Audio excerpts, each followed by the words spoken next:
fait, tu as vu la Belle au bois dormant récemment ?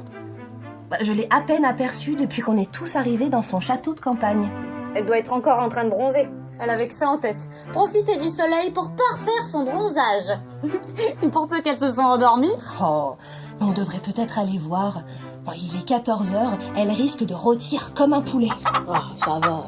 Fait pas si chaud que ça aujourd'hui. Mais voyons, Cendrillon, mais les risques du soleil viennent des rayons ultraviolets qui ne produisent pas de chaleur. Ce n'est donc pas parce qu'on ne les sent pas qu'ils ne sont pas là. Et entre 12h et 16h, c'est là que les rayons sont les plus dangereux. Et tu veux dire qu'on peut pas sortir l'après-midi pour profiter des vacances et de la plage ? Bien sûr que non, il faut savoir s'amuser. Mais il faut aussi faire attention et prendre soin de sa santé. Par exemple, avec une bonne crème solaire, à indice de protection élevé qu'on réappliquera toutes les heures. Et il faut aussi se réhydrater régulièrement pour aider sa peau à lutter contre le dessèchement. Et si c'est trop tard ?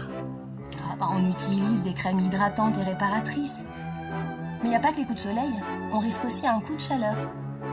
Ça peut se manifester par des maux de tête, de la fièvre, parfois des vomissements, des douleurs à l'estomac, et ça peut parfois aller jusqu'à l'inconscience.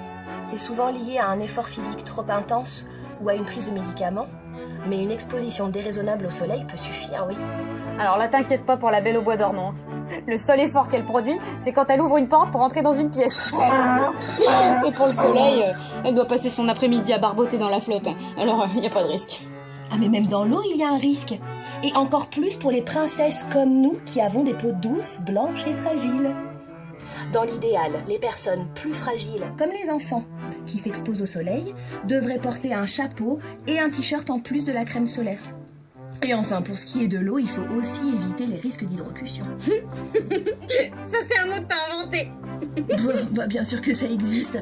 Ma mère-grand m'a toujours dit de faire attention à l'hydrocution. Mais on est d'accord que le soleil, c'est pas forcément un truc mauvais. Il représente un excellent traitement contre certaines formes de dépression saisonnière. Et il apporte de la vitamine D qui aide le calcium à se fixer sur les os. Et en plus, il prévient certaines maladies et infections comme la grippe par exemple. Oui, c'est vrai.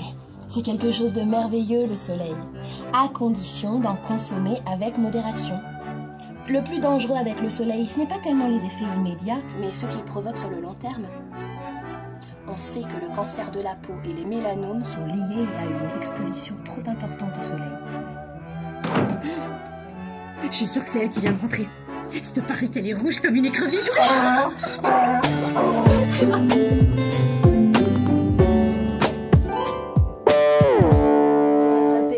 Un coup de soleil, un coup d'amour, un coup de je t'aime. Na, na, na, na, na, na.